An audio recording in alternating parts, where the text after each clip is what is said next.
నేడు నిజామాబాద్ జిల్లాలో సీఎం రేవంత్ రెడ్డి పర్యటించనున్నారు. బర్దీపూర్ శివారులో వివిధ అభివృద్ది కార్యక్రమాలకు శంకుస్థాపన చేయనున్నారు. అనంతరం బహిరంగ సభలో ముఖ్యమంత్రి ప్రజలను ఉద్దేశించి ప్రసంగించనున్నారు.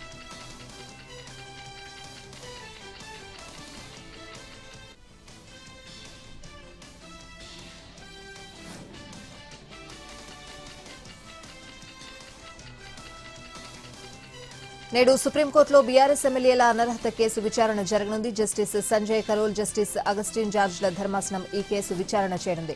ఇప్పటికే స్పీకర్కు చాలా సమయం ఇచ్చామని గత విచారణ సందర్భంగా సుప్రీం ధర్మాసనం స్పష్టం చేసింది. అనర్హత పిటిషన్లపై విచారణ పూర్తి చేయాలని ఆదేశించింది. తదుపరి విచారణ నాటికి స్పీకర్ తీసుకున్న నిర్ణయాల పూర్తి సమాచారాన్ని కోర్టుకు తెలపాలని ఆదేశించింది.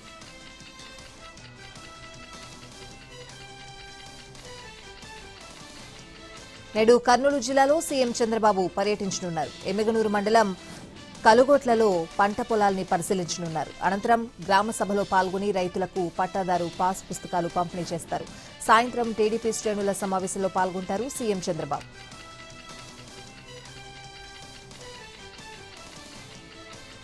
నేడు విజయవాడలో జగన్ పర్యటనపై పోలీసులు ఆంక్షలు విధించారు. తాడేపల్లి నుంచి కనకదుర్గమ్మ వార్ది ఫ్లైఓవర్ మీదుగా జోగి రమేష్ ఇంటికి వెళ్లేందుకు రూట్ మ్యాప్ సిద్దం చేసింది వైసీపీ. అయితే విజయవాడలో ట్రాఫిక్ రద్దీ దృష్ట్యా రూట్ మ్యాప్ మార్చుకోవాలని నోటీసు ఇచ్చారు పోలీసులు.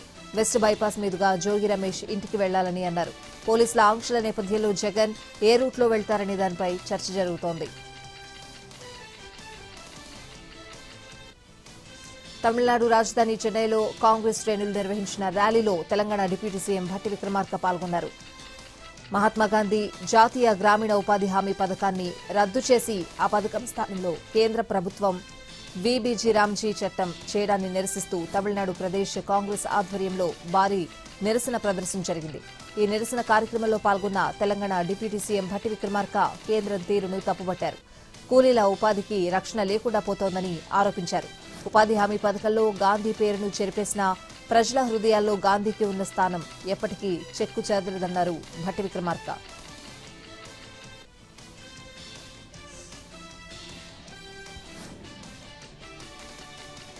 మున్సిపల్ ఎన్నికల్లో కాంగ్రెస్ క్లీన్ స్వీప్ చేయబోతోందని ధీమా వ్యక్తం చేశారు మంత్రి ఉత్తమ్ కుమార్. నల్గొండ జిల్లా కోదాడలో మాట్లాడిన ఆయన అర్బన్ ప్రాంతాల అభివృద్ధికి కాంగ్రెస్ కట్టుబడి ఉందన్నారు. ఈ సందర్భంగా 10 ఏళ్ల బీఆర్ఎస్ పాలనలో చేసిన అభివృద్ధి ఏమీ లేదని విమర్శలు గుప్పించారు.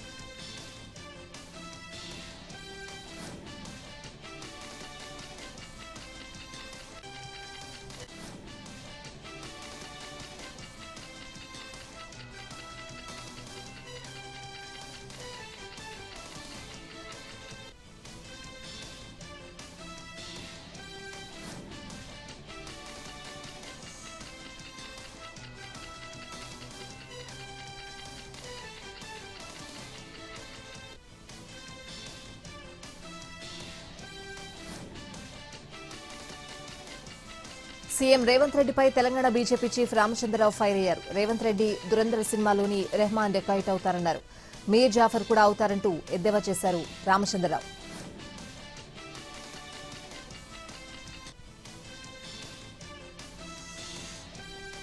కరీంనగర్ కి 1400 కోట్లు ఇచ్చామన్నది శతాబ్ది జోక్ అని రేవంత్ వ్యాఖ్యలపై సెటైర్లు వేశారు కేంద్ర మంత్రి బండి సంజయ్. డంపింగ్ యార్డు కోసం 50 కోట్లు వచ్చున్న రాష్ట్రం మ్యాచింగ్ గ్రాంట్ ఇవ్వడం లేదని ఆయన మండిపడ్డారు.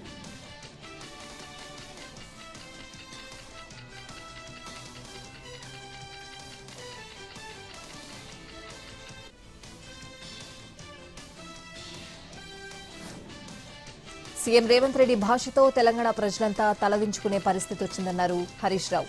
2.5 ఏళ్లలో మీ పాలనలో ప్రజలకు జరిగిన మేలేంటో ఆత్మ పరిశీలన చేసుకున్నారా అని ప్రశ్నించారు. దావోస్ వెళ్లి వచ్చిన రేవంత్ రెడ్డి పెట్టుబడులపై ఎందుకు వివరాలు చెప్పలేదని ధ్వజమెత్తారు. రాష్ట్రానికి తెచ్చిన పెట్టుబడులపై చెప్పేందుకు ఏవీ లేకనే రేవంత్ ప్రెస్ మీట్ పెట్టలేదన్నారు హరీష్ రావు.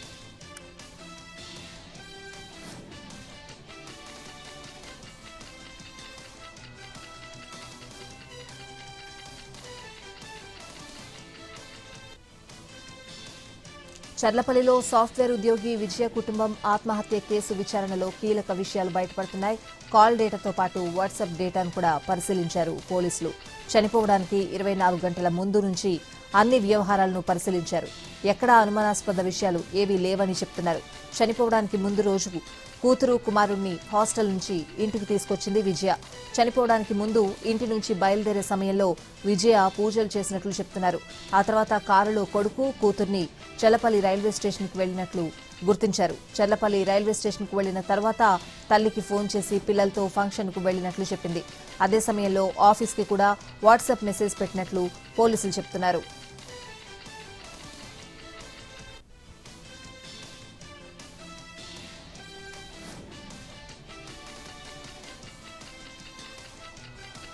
కారులో సెల్ ఫోన్, ల్యాప్టాప్ వదిలి చెర్లపల్లి రైల్వే స్టేషన్లోకి వెళ్లిన విజయ గ్రౌండ్ ఫస్ట్ ఫ్లోర్లో పిల్లలతో పాటు అరగంట పాటు తిరిగింది. ఆ సమయంలో ముగ్గురు చాలా ప్రశాంతంగా మాట్లాడుకుంటున్న సీసీ ఫుటేజ్లో గుర్తించారు పోలీసులు. అర్ధరాత్రి దాటాక రైలు పట్టాల మధ్యలో నుంచి నడుచుకుంటూ వెళ్లింది.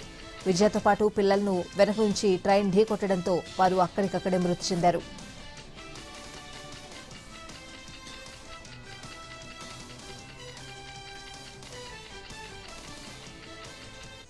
సంగారెడ్డి మున్సిపల్ ఎన్నికల్లో ప్రలోభాలు మొదలయ్యాయి. ఇస్నాపూర్లో ఓటర్లకు మద్యం పంచుతూ పట్టుబడ్డారు కాంగ్రెస్ నాయకులు. పట్టుబడ్డ వారి నుంచి 3 కార్టన్ల మద్యం సీజ్ చేశారు. ఈ ఘటనపై కేసు నమోదు చేసి దర్యాప్తు చేస్తున్నారు పోలీసులు.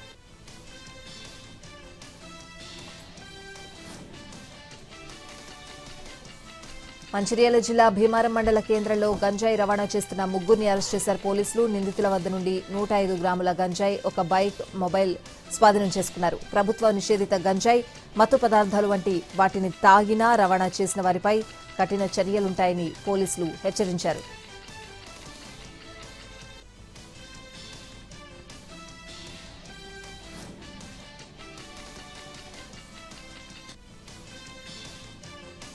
కుకట్పల్లి హౌసింగ్ బోర్డులో ప్రైవేటు ఉద్యోగి ఆత్మహత్య కలకలం రేపుతోంది. నిన్న ఉదయం ఆఫీస్కి ఇంటి నుండి వచ్చిన అనిత మధ్యాహ్నం సమయంలో 3వ అంతస్తు నుంచి దూకింది. ఈ ఘటనలో అనితకు తీవ్ర గాయాలు కావడంతో ఆమెను ఆసుపత్రికి తరలించారు.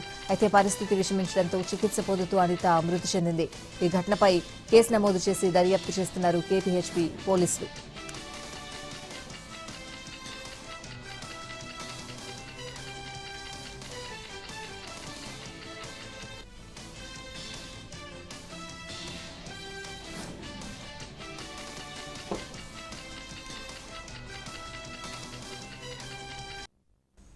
అమరావతిలో జరిగిన నీటి వినియోగదారుల సంఘాల సమావేశంలో కీలక సూచనలు చేశారు సీఎం చంద్రబాబు. సాగునీటి సంఘాలు సక్రమంగా పనిచేస్తే ప్రతి ఎకరాకు నీరు అందించగలమన్నారు. కాలువల నిర్వహణ సరిగ్గా ఉండేలా చూడాలన్నారు. సమావేశ ప్రాంగణంలో ఏర్పాటు చేసిన ఫోటో ఎగ్జిబిషన్ను పరిశీలించిన సీఎం చంద్రబాబు వివిధ ప్రాజెక్టుల నిర్మాణ పురోగతిని పరిశీలించారు. రాష్ట్ర వ్యాప్తంగా ఏ ప్రాంతంలో ఎంతెంత భూగర్భ జలాలు ఉన్నాయో తెలుసుకున్నారు. భూగర్భ జలాల రీఛార్జ్ స్ట్రక్చర్ల నిర్మాణాలను పరిశీలించారు. వర్షపు నీరు, నదీ జలాల నీటిని సద్వినియోగం చేసేలా ప్రభుత్వం ఇచ్చిన కార్యాచరణను సాగునీటి సంఘాలు అమలు చేస్తే ఏపీలో సాగునీటికి కరువే ఉండదన్నారు సీఎం చంద్రబాబు.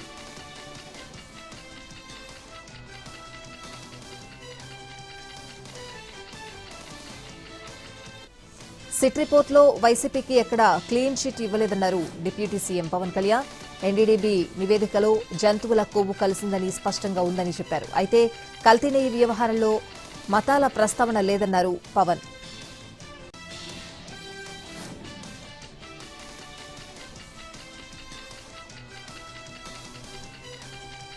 తిరుమల లడ్డూ వ్యవహారంలో తాము తప్పు చేయలేదు కాబట్టే సిట్ దోషులుగా ప్రకటించలేదని అన్నారు వైసీపీ నేత భూమన. ఇకనైనా చేసిన తప్పుకి చంద్రబాబు క్షమాపణ కోరాలని అన్నారు.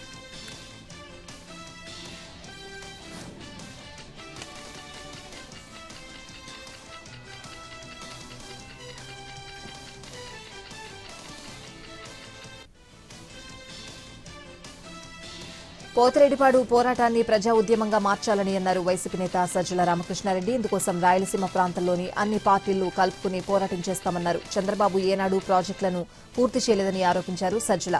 వైఎస్ఆర్, జగన్ పనులు చేస్తే క్రెడిట్ చోరీ చేశారని విమర్శలు గుప్పించారు.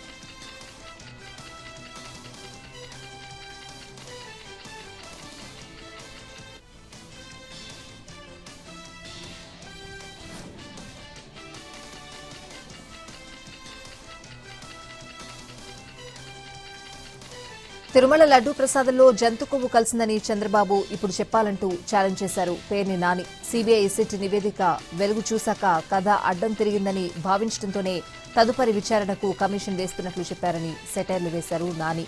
నెయ్యి వ్యవహారంలో పాపానికి ఒడిగట్టిన వాళ్లపై చర్యలు తీసుకోవాలని సీబీఐ సిట్ సూచించిన పేర్లలో జగన్ పేరు ఉందా అని చంద్రబాబును నిలదీశారు.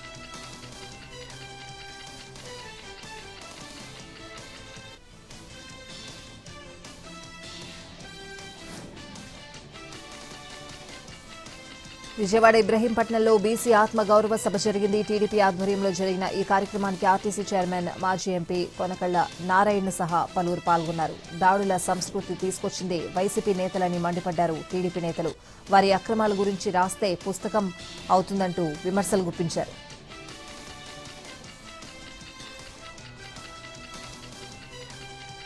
ఏపీ జాక్ 4వ రాష్ట్ర మహాసభకు వేలాది మంది హాజరయ్యారు. మంత్రి సత్యకుమార్ యాదవ్ కూడా ఈ సభకు హాజరయ్యారు. వేల కోట్ల బకాయిలు, 12వ పీఆర్సీ, ఉద్యోగుల సమస్యల పరిష్కారం దిశగా చర్చలు జరుపుతామని జేఏసీ నేతలు తెలిపారు.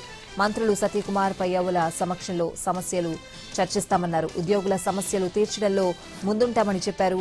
కూటమి ప్రభుత్వం సంక్షేమ పథకాలు ఇవ్వడంతో పాటుగా ఉద్యోగుల సమస్యలు తీర్చాలన్నారు.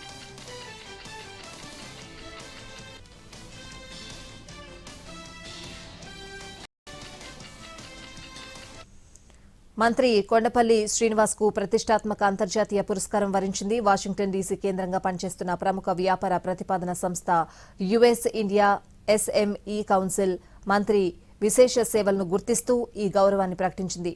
US India SME council Washington డీసీలో ప్రధాన కార్యాలయం కలిగిన ఒక లాభాపేక్ష లేని సంస్థ.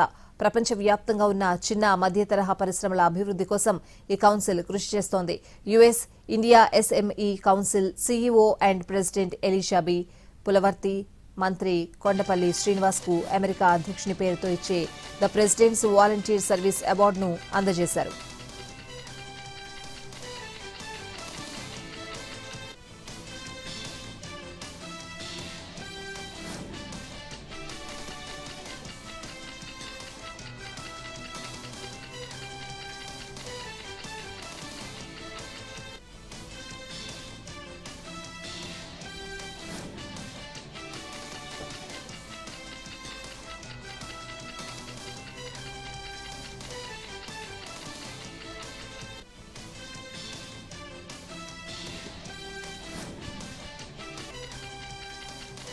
తిరుపతి జిల్లా నాయుడుపేటలోని వినమల క్రాస్ రోడ్ వద్ద ఆర్టీసీ బస్సులో మంటలు చెలరేగాయి. సమాచారం అందుకున్న ఫైర్ సిబ్బంది ఘటనా స్థలం వద్దకు చేరుకుని మంటలను అదుపు చేసింది. డ్రైవర్ అప్రమత్తతో వ్యవహరించడంతో ప్రమాదం తప్పింది. తిరుపతి వైపు నుంచి వినుకొండకు వెళ్తూ ఉండగా ఈ ఘటన జరిగింది.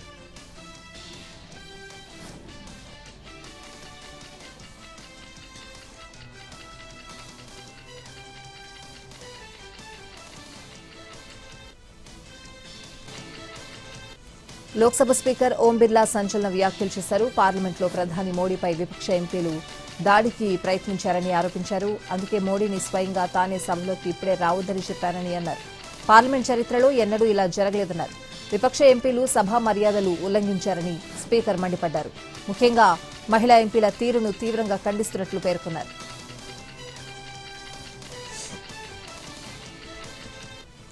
పశ్చిమ బెంగాల్ ముఖ్యమంత్రి మమతా బెనర్జీ అసెంబ్లీలో కీలక ప్రకటన చేశారు. రాష్ట్రంలో బంగ్లాదేశ్తో సరిహద్దు వెంబడి కంచె నిర్మాణం కోసం కేంద్రానికి భూమిచ్చేందుకు సిద్దమని తెలిపారు. అయితే అంతకంటే ముందు బీఎస్ఎఫ్ అధికార పరిధిని 15 కిలోమీటర్ల నుంచి 50 కిలోమీటర్లకు పెంచుతూ తీసుకున్న ఏకపక్ష నిర్ణయాన్ని కేంద్రం వెనక్కి తీసుకోవాలని డిమాండ్ చేశారు.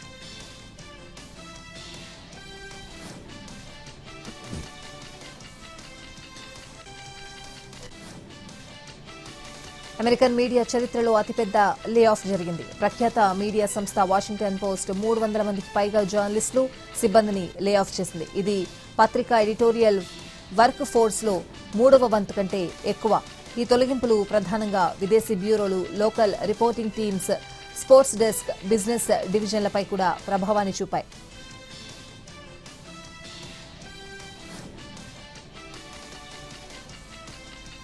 అంతర్జాతీయ వేదికపై భారత్ మరోసారి తన బాధ్యతాయుతమైన వైఖరిని చాటుకుంది.